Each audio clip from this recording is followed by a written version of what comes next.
मिट्टी के बर्तन। मम्मी जी, एक से एक लड़कियां हैं शहर में, लेकिन देवर जी को पसंद आई भी तो कौन? वो गांव में रहने वाली गहना। अरे कहाँ हमारा पूरा पढ़ा लिखा हाई क्लास परिवार और कहाँ वो देहात में रहने वाली लड़की। मैं तो आपसे पहले ही कह रही थी कि देवर जी को उस गांव वाली शादी में मत जाने दो। ना उन्होंने वहां चाहत को देखा होता और ना आज हमें ये दिन देखना पड़ता। अरे बेटा, मैं भी तो उसी दिन को कोस रही हूँ जब विनेश अपने चचेरे भाई की शादी अटेंड करने के लिए गांव गया था। मुझे तो लास्ट मोमेंट पर बुखार हो गया और फिर मजबूरी में मेरी जगह विनेश गांव चला गया। मुझे क्या पता था कि वो वहाँ बारात में शामिल होने नहीं जा रहा, बल्कि अपने बारात की तैयारी करने जा रहा है। पता नहीं क्या जादू चलाया उस गवाह लड़की ने। अब इस गहना के आगे विनेश को कोई और नजर ही नहीं आ रहा। अरे मम्मी जी, आप तो देवर जी की माँ हैं। आप कहिए ना वो लड़की हमारे घर की बहू नहीं बन सकती। जब मेरी किटी फ्रेंड्स पूछेंगे कि तेरी देवरानी कहाँ की है, कितना पढ़ी लिखी है, तो मैं क्या जवाब दूंगी? यही सोच सोच के परेशान हो जाती हूँ। अरे नालायक, तुझे अपनी सहेलियों की पड़ी है। मैं तो ये सोचकर परेशान हूँ कि रिश्तेदारों को क्या जवाब देंगे। अरे मैं अपनी सहेलियों के सामने क्या जवाब दूंगी? सबकी बहू में मैं कमी निकालती थी, अब मेरे घर में बहू बनकर ये गवार आ रही है। पता नहीं मुझे क्या क्या सुनने को मिलेगा। और तुझे क्या लगता है मैंने मना नहीं किया विनेश को? अरे थक गई उसे समझाते समझाते, लेकिन लड़का टस से मस होने का नाम नहीं ले रहा। चाहत और मालती कभी नहीं चाहती थी कि गहना उनके घर में बहू बनकर आए, लेकिन मालती अपने बेटे की जिद के आगे बेबस हो गई थी और इसी कारण ना चाहते हुए भी आखिर में गहना शादी करके मालती के घर आ जाती है। शादी के बाद, मम्मी जी आज मेरी पहली रसोई है, बताइए मुझे क्या क्या बनाना होगा? पूछ तो ऐसे रही जैसे मैं कहूँगी इटालियन बना ले तो ये बना कर तैयार कर देगी। अरे दाल चावल सब्जी रोटी के अलावा आता क्या होगा इसे? नाम तक नहीं सुने होंगे आधी डिशेस के। मम्मी जी आपने बताया नहीं आज मुझे पहली रसोई में क्या बनाना है। अरे जो तुझे आता है बना ले, क्यों मेरा दिमाग चाट रही है? सास के मुंह से ऐसा जवाब सुनकर गहना थोड़ी उदास हो जाती है, लेकिन फिर वो अपनी पहली रसोई के लिए किचन में पहुंच जाती है। जा चाहत, उस गहना की मदद कर दे। पहला दिन है और वैसे भी आज से पहले इतनी बड़ी रसोई देखी भी नहीं होगी उसने। बता दे उसे कौन सा सामान कहाँ रखा है। मम्मी जी, मैं उस गंवार के साथ रसोई में नहीं जाने वाली। प्लीज, आप मुझे क्यों कह रही हैं? अरे जा ना, तुझे कौन सा उसके साथ गप्पे लगाने को कह रही हूँ। बस जाकर उसे समझा दे एक बार। ठीक है। रसोई में देखो, ये वाला सेक्शन है ना, उसमें सारे बर्तन रखे हैं, यहाँ मसाले हैं और यहाँ पर बाकी की ग्रॉसरी। अब तुम जानो और तुम्हारा काम जाने, मैं चली। अरे भाभी ये क्या है? यहाँ तो सारे नॉनस्टिक बर्तन रखे हुए हैं। तो तुम क्या चाह रही हो महारानी? नॉनस्टिक बर्तन नहीं तो क्या मिट्टी की हांडी में खाना पकाएंगे हम? नॉनस्टिक बर्तनों का ही ट्रेंड है आजकल। अच्छा, तुमने लगता है आज पहली बार देखे होंगे। हाँ, तुम्हें जो भी बर्तन चाहिए यहाँ से निकाल लेना। भाभी नॉनस्टिक बर्तन सेहत के लिए बहुत नुकसानदायक होते हैं, आपको पता है? हमारे गांव में तो नॉनस्टिक बर्तन में खाना बन जाए ना तो कोई खाना ही ना खाए। अब देखो, तुम्हारे साथ तो हमारी कोई बराबरी है नहीं देवरानी जी, हैं? तुम तो पेड़ पर चढ़कर आम तोड़ती होगी, लेकिन हम तो बाजार से खरीद कर खाते हैं। सब्जी भी तुम अपने घर में खुद ही उगा लेती होगी, लेकिन हमें तो उसे लेने मार्केट जाना पड़ता है, खरीद के लानी पड़ती है। वैसे ही हो सकता है कि तुम मिट्टी के हांडे में खाना बनाती हो, लेकिन हमको नहीं चल पाएगा क्योंकि हमारे लिए नॉनस्टिक बर्तन ही ठीक है। भाभी आप ना मुझे गलत समझ रही हो। मैं ये नहीं कह रही कि आप मिट्टी की हांडी में खाना पकाओ। अरे आजकल सब तरह के बर्तन मिट्टी में आने लगे हैं। तवा, कुकर, कढ़ाई सब कुछ मिलता है और उसमें पका हुआ खाना सेहत के लिए बहुत फ़ायदेमंद होता है। मैं कल ही पूरे किचन का लुक चेंज कर देती हूँ। आज के बाद इस नॉनस्टिक बर्तन में कोई खाना नहीं खाएगा। मम्मी जी, आपको पता है क्या हुआ? अरे बोल ना, पहेलियाँ क्यों बुझा रही है? अरे आपकी लाडली छोटी बहू कह रही है कि हमारे किचन में जितने भी बर्तन है ना सब बेकार है। वो उनमें खाना नहीं बनाएगी, न खाएगी न खाने देगी। बाजार जाकर मिट्टी के बर्तन लेगी और कल से उसी में खाना बनेगा। लो, शुरू हो गई इस लड़की की गवारपंती। आते ही अपने रंग दिखाने शुरू कर दिए। अरे तुमने समझाया नहीं उसे, ये अपना देसीपन अपने गांव में छोड़कर आए। ये शहर है और यहाँ पर ना थोड़ा स्टैंडर्ड मेंटेन करना पड़ता है। अब हम मिट्टी के बर्तनों में खाना बनाएंगे तो क्या इज्जत रह जाएगी हमारी? तुझे पता है बड़ी बहू, चंद्रिका दीदी की बहू है ना एनी, अरे लंदन से पढ़ाई करके आई है, जब भी मिलती है ना दीदी अपनी बहू की तारीफ में कसीदे पढ़ती हैं। कहती हैं इतनी होशियार है, सारी दुनिया की नॉलेज है उसके पास। अरे भाई वो क्या कहते हैं, हार्वर्ड में पढ़ कर आई है। क्या क्या सपने देखे थे मैंने कि मैं भी लंदन ना सही कनाडा रिटर्न बहू तो ले ही आऊँगी। लेकिन देखो मेरे भाग्य, मेरे घर आई कौन, ये फुलपुर रिटर्न गहना, जिसे नॉनस्टिक नहीं मिट्टी के बर्तन चाहिए खाना पकाने के लिए। अरे मम्मी जी, ये सब क्या रखा हुआ है आप लोगों ने फ्रिज में? प्लास्टिक की बोतल में पानी भर के रखा है। सबसे पहली बात तो फ्रिज का पानी पीना ही नहीं चाहिए, बहुत नुकसानदायक होता है। और अगर पीना ही है तो मिट्टी की बोतल यूज़ करिए ना, उसमें रखा हुआ पानी सेहत के लिए बहुत फ़ायदा करता है। पता है, शरीर के छोटे मोटे रोगों का इलाज इन अच्छी आदतों से ही हो जाता है। लो अब 10वीं पास गहना जी हमारा इलाज भी करेंगी। शहर के सारे डॉक्टर मर गए हैं क्या, जो हम डॉक्टर श्रीमती गहना देवी से इलाज कराएंगे? तो बताइए इलाज के लिए हमें और क्या क्या करना चाहिए मोहतरमा जी? मम्मी कैसी बात कर रही हो आप? माना कि गहना का घर गांव में, लेकिन इसका मतलब ये नहीं कि वो अनपढ़ है। आपकी जानकारी के लिए बता दूं, पोस्ट ग्रेजुएट है वो, और बीएड भी। उसे अपने गांव से लगाव है, इसलिए गांव छोड़कर उसने शहर का रुख नहीं किया। तो क्या आप उसे गंवार बुलाएंगी? गहना ने आपसे कोई गलत बात तो नहीं की, आप लोगों की सेहत के बारे में ही तो चिंता कर रही है, फिर इसमें इतना चिढ़ने वाली कौन सी बात है? ठीक है, तूने जिद करी कि तुझे गांव की लड़की से शादी करनी है, तो तेरी जिद पूरी करने के लिए हमने तेरी शादी इससे करवा दी। लेकिन अब इसका भी तो फर्ज बनता है ना कि अगर ये अब शहर आ गई है तो यहाँ के रंग में रंगना सीखे। लेकिन नहीं, ये महारानी तो हमारे इस बंगले को अपने गांव की घास फूस की झोपड़ी में बदलना चाहती है। इसे हमारे इतने महंगे नॉनस्टिक बर्तनों से परेशानी है बोलो। फ्रिज में रखी प्लास्टिक की बोतलें भी इसे गलत लग रही है। कहती है वहाँ भी मिट्टी की बोतल रखो, ठंडा पानी मत पियो। अरे मम्मी जी छोड़िए ना इसे आप, काम की बात सुनिए। बुआ जी का फ़ोन आया है, इस गहना की मुँह दिखाई करने के लिए अपनी लंदन रिटर्न बहू को लेकर आ रही हैं वो। आज तो आपकी जम के किरकिरी होने वाली है, क्योंकि आपकी प्यारी बहू कुछ समझने को तैयार ही नहीं। उसे तो सबके सामने बस अपनी चलानी होती है, उससे हमारी फैमिली की रेपुटेशन की कोई चिंता नहीं है। आप लोग परेशान मत होइए माँ जी। अगर आपको ऐसा लगता है कि मेरे मिट्टी के बर्तन में खाना बनाने से आपकी रेपुटेशन ख़राब हो रही है तो ठीक है, जैसा आप कहेंगी मैं वैसा ही करूँगी।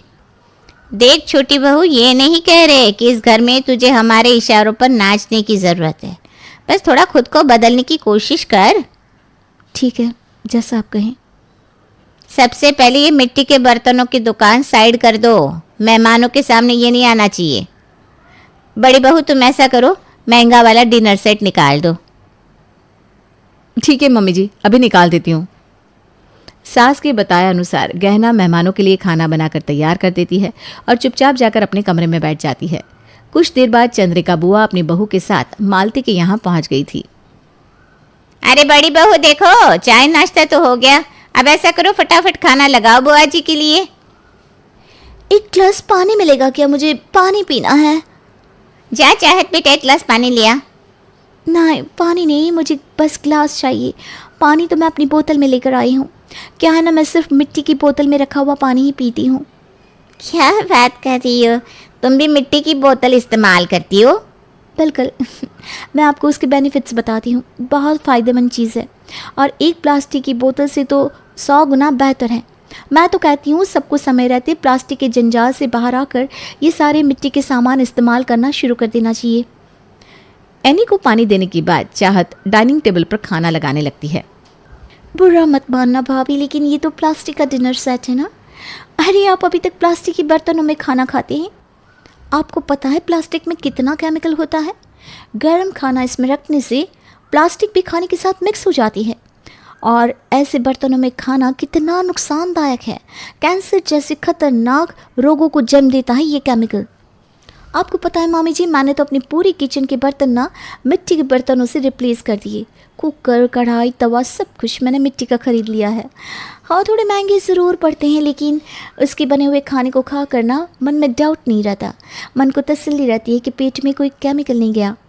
और हाँ, एक छोटी सी दिक्कत आ रही है कि ये बर्तन ना हम बाई को साफ़ करने के लिए नहीं दे सकते, क्योंकि वो तो 2 दिन में तोड़कर आपके हाथ में दे देंगे। इसलिए खाने के बाद सारे बर्तन मैं खुद ही साफ़ करती हूँ। ठीक है, अच्छी सेहत के बदले में थोड़ी सी मेहनत करनी पड़ती है, तो इसमें कोई बुराई नहीं है। एनी की बात सुनकर मालती की आंखें खुल गई थी। जिन बर्तनों की बात लंदन रिटर्न एनी कर रही थी, उन्हीं बर्तनों की वकालत पिछले कई दिनों से उनकी गांव में रहने वाली बहू गैना भी तो कर रही थी। लेकिन उसे गांव की गंवार समझकर मालती और उसकी बहू चाहत सिर्फ मजाक ही उड़ा रही थी। लेकिन अब जब उन्होंने एनी को मिट्टी के बर्तनों की तारीफ करते सुना तो उन्हें समझ में आ गया कि गांव में रहकर भी गहना उनसे कितनी मॉडर्न और एडवांस है, जबकि वो दोनों सिर्फ दिखावे के चक्कर में रहकर आज तक सिर्फ अपनी सेहत के साथ खिलवाड़ कर रही थी। चाहत और मालती अपने किए के लिए गहना से माफ़ी मांगते हैं और फिर सभी खुशी से मिलकर रहने लगते हैं। प्रिया और राम की शादी के बाद ससुराल में ये प्रिया की पहली सर्दियां होती हैं, जिसमें वो फैमिली वेकेशन का प्लान बनाकर पूरे एक्साइटमेंट के साथ सबको पहाड़ों और बर्फ में घूमने जाने का प्लान बताती है, जिसे सुनते ही सास की सिट्टी पिट्टी गूल हो जाती है। तुम्हारा दिमाग तो नहीं घूम गया? सर्दियों में भला बर्फ वाली जगह पर कौन जाता है? नहीं नहीं, कोई नहीं जाएगा। वही लोग जाते हैं जिनकी वजह से होटल, ट्रेन और फ्लाइट्स बुक हैं। मम्मी जी, ऐसी जगह का असली मजा ही सर्दी के मौसम में आता है। फिर सर्दी में अकड़ जाने पर खांसी, जुकाम और बीमारी में भी उतना ही मजा आता होगा, है ना? अरे बहू, इस मौसम के साथ तेरी मम्मी का पिछले जन्म से बैर है। सर्दियां शुरू होते ही ये घर से बाहर निकलना तक बंद कर देती है, और तुम सीधा कश्मीर जाने की बात कर रही हो। ये सब मुझे नहीं पता। हम चारों का पूरा टूर मैं प्लान कर चुकी हूँ, इसलिए हम जरूर जाएंगे। अरे कुछ करने से पहले पूछ तो लेती। जब मम्मी बोल रही हैं कि वो नहीं जाएंगी तो बेवजह जिद क्यों कर रही हो? पति की बात पर प्रिया गुस्से की शक्ल बनाकर चली जाती है। अब प्रिया पूरा दिन किसी न किसी तरह सास को साथ चलने के लिए मनाने की कोशिश करती रहती है, पर सास का फैसला टस से मस नहीं होता। इसी तरह रात हो जाती है। थकी हारी बहू हॉल में पति और ससुर के पास जाकर बैठती है। जरा इसका हाल तो देखो। बेटी, मैं तेरी सास को अच्छे से जानता हूँ, वो नहीं जाएगी। आज तक क्या हुआ ये मुझे नहीं पता, पर अब मैं उन्हें लेकर जरूर जाऊंगी। लगी शर्त? अगर चली गई तो अगली सर्दियों तक जो वो बोलेगी मैं वो करूँगा। वाह पापा, बड़ी बाजी लगा दी। चलो, इसी बात पर मैं भी शर्त लगाता हूँ, मम्मी नहीं जाएंगी। सुबह तो बहुत अकड़ कर बोले थे, उनका मन नहीं तो क्यों जबरदस्ती जिद कर रही हो? अब यहाँ बैठे बैठे शर्त लगा रहे हो? अरे ऐसा बोलना पड़ता है। खैर छोड़ो, तुम हम लड़कों की ये बीवी और माँ के बीच वाली दुविधा कभी नहीं समझ सकती। इसी के साथ तीनों के बीच शर्त लग जाती है, जिसमें पति और ससुर को गलत साबित करने के लिए अब प्रिया शर्त जीतने की पूरी तैयारी करते हुए सास से हाँ बुलवाने से पहले ना करने की वजह जानने सास के पास पहुंचती है और बातों बातों में कहानी जानने की कोशिश करने लगती है। मम्मी जी, मैं तो हार गई। आपको नहीं जाना, कोई फोर्स नहीं करेगा, ठीक है? वैसे मुझे अभी तक ये समझ में नहीं आया कि आपको सर्दियाँ और बर्फ इतना नापसंद क्यों है? अरे बचपन में ना मुझे सर्दी का मौसम और सर्दियों की शाम ढलते सूरज को देखते हुए गर्मा गर्म चाय पीना बहुत पसंद था। लेकिन फिर एक साल पापा हमें मनाली से आगे कहीं ले गए, जहाँ शाम के समय होटल से थोड़ी दूर पहाड़ी पर वहीं सनसेट देखते हुए मैं चाय पी रही थी और अचानक बर्फ का तूफान आया और मैं उसमें दब गई। हैं? फिर क्या हुआ मम्मी जी? फिर तो मुझे कुछ याद नहीं, बस उस एक पल में तो ऐसा ही लगा था कि अब नहीं बचूंगी, यही मेरा आखिरी पल है। पर बच गई। पूरे 1 हफ्ते बाद मुझे होश आया तो मैं हॉस्पिटल में थी। उसी समय से मेरी दोबारा कभी ऐसी जगह और खासकर इस मौसम में जाने की हिम्मत ही नहीं हुई बेटा। सालों पहले हुए हादसे को मम्मी आज तक नहीं भूल पाई, पर शायद थोड़ा मोटिवेट करूं तो जाने की हिम्मत जरूर कर सकती हैं।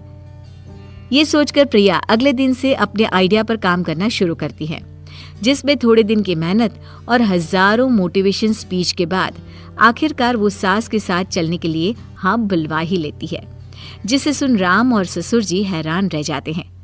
अरे तुमने तो कर दिखाया, मान गए, नामुमकिन को मुमकिन कर दिया। बिल्कुल, इसलिए अब आप दोनों शर्त के हिसाब से अपनी कही बातें पूरी करने के लिए तैयार रहना। अगली सुबह पूरा परिवार ट्रिप के लिए निकल जाता है। जिसमें कश्मीर पहुंचे और होटल में चेक इन करने तक तो सब ठीक चलता है, पर होटल के कमरे में पहुंचते ही सामने बड़े पहाड़ और उन पर सफेद बर्फ की चादर देख सास एक बार फिर अपने डर वाले मूड में चली जाती है। नहीं नहीं, मैं ये नहीं कर सकती। मेरा दिमाग खराब हो गया था जो प्रिया की बातों में आ गई। मुझे वापस जाना है अभी क्या अभी। और अब पागल हो गई हो क्या? हमारे बच्चे हमारे लिए कितना कुछ कर रहे हैं और तुम उनके लिए अपने डर से नहीं लड़ सकती? मम्मी, हम सब आपके साथ हैं। कोई 1 मिनट के लिए भी आपको अकेला नहीं छोड़ेगा और जहां आपको नहीं जाना होगा वहां लेकर भी नहीं जाएंगे। चाहिए तो आप पूरा टाइम इसी होटल में रह सकती हैं। क्या पागल हो गए हो क्या? मम्मी इतनी दूर क्या सिर्फ होटल में रहने के लिए आई हैं? मम्मी जी, आप हमारे साथ घूमो, कुछ नहीं होगा। मैं बोल रही हूँ ना, मैंने सारे वेदर अपडेट्स चेक कर लिए हैं। हाँ हाँ, तुम तो बड़ी अंतर्यामी हो। तुम्हें नहीं पता कि ये वेदर अपडेट हमेशा सही नहीं होते। अब प्रिया और राम की अपनी ही लड़ाई शुरू हो जाती है, जिसे देख पहले से परेशान सास बिना कुछ बोले और सोचे समझे तुरंत कमरे से बाहर निकल जाती है।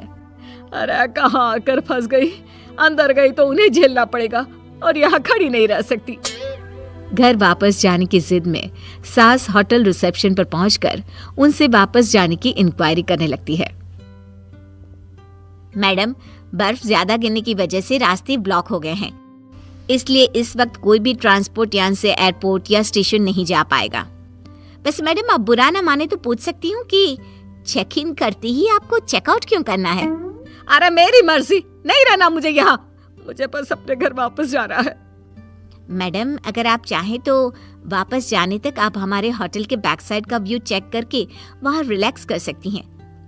वैसे तो मैं दावे से कह सकती हूँ कि उसके बाद आपका वापस जाने का मन ही नहीं करेगा, लेकिन अगर फिर भी प्लान चेंज नहीं हुआ तो मैं खुद आपको छोड़ कर आऊंगी। गेस्ट से इस तरह बात करने पर तुम्हारे बॉस तुम्हें कुछ बोलता नहीं क्या? वैसे तो ये होटल मेरा ही है, पर हाँ, कभी कभी कुछ बेवकूफियों पर मैं खुद को डांट ही देती हूँ। ज्यादातर यहाँ के काम मैं खुद ही करती हूँ, तो लोगों को गलत फहमी होती रहती है। सास काफी देर तक रिसेप्शन पर खड़ी बातें करती रहती है, जिस पर प्रिया उन्हें ढूंढती हुई वहां पहुंचती है और फिर दोनों कमरे में वापस आ जाती हैं। लेकिन सास के दिमाग से होटल बैक साइड वाली बात नहीं निकलती, जिस पर कुछ देर बाद वो दोबारा कमरे से बाहर निकलती है और जैसे ही होटल के बैक साइड पहुंचती है तो सच में वहां का नजारा देख हक्की बक्की रह जाती है। यही परिवार वाले भी सास का पीछा करते वहां पहुंच जाते हैं। वो ये क्या है?